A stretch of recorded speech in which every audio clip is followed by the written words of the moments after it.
Hello everyone, నా పేరు Mounika. Welcome to my kitchen.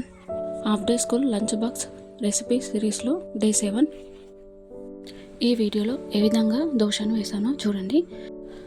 Morning చూసేసరికి దోశ పిండి మంచిగా పులిసిపోయింది. అందులో నుంచి మనకు కావాల్సినంత వేరే బౌల్లో తీసుకొని కొద్దిగా సాల్ట్, కొన్ని వాటర్ పోసి దోశ బ్యాటర్ లాగా రెడీ చేసుకోవాలి.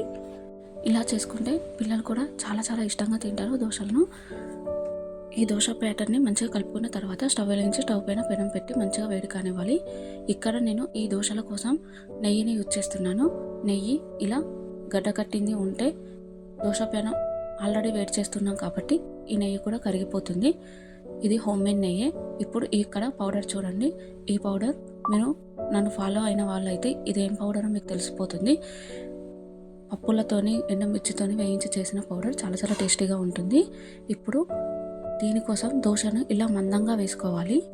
ఇలా పచ్చిగా ఉన్నప్పుడే మనం ముందుగా రెడీ చేసి పెట్టుకున్న పౌడర్ని దోశ మొత్తం వీడియోలో చూపించిన విధంగా చల్లుకోవాలి.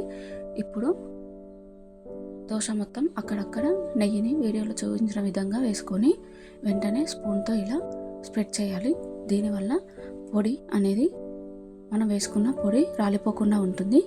లో ఫ్లేమ్లో దోశను కాల్చుకోవాలి. అలా అయితేనే ఈ దోశ చాలా బాగుంటుంది. ఇది నేను పిల్లల కోసం చేశాను కాబట్టి ఇందులో ఓన్లీ కొన్ని ఎండుమిర్చిని మాత్రమే వేశాను.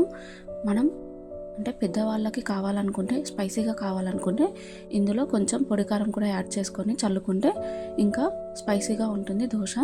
దీనిని ఇలానే మనం తినేయచ్చు. ఏ పల్లి చట్నీతో కానీ టమాటా చట్నీతో కానీ సర్వ్ చేసుకోకుండా పల్లి చట్నీతో కానీ టమాటా చట్నీతో కానీ సర్వ్ చేసుకున్న చాలా బాగుంటుంది. పిల్లలు ఇంట్రెస్ట్గా తినడానికి ఇలా దోశను ఫోల్డ్ చేసి కట్ చేసుకున్నాను. అప్పుడు తినడానికి ఈజీగా ఉంటుంది. పొడి అనేది బయటకు పోకుండా ఈజీగా తినేస్తారు. మీరు కూడా తప్పకుండా ఇలానే ట్రై చేయండి. అవును, ఈ దోశ నేను చెప్పలేను కదా, కారపొడి దోశ ఎలా ఉంది? నేను చాలా బాగుంది కదా.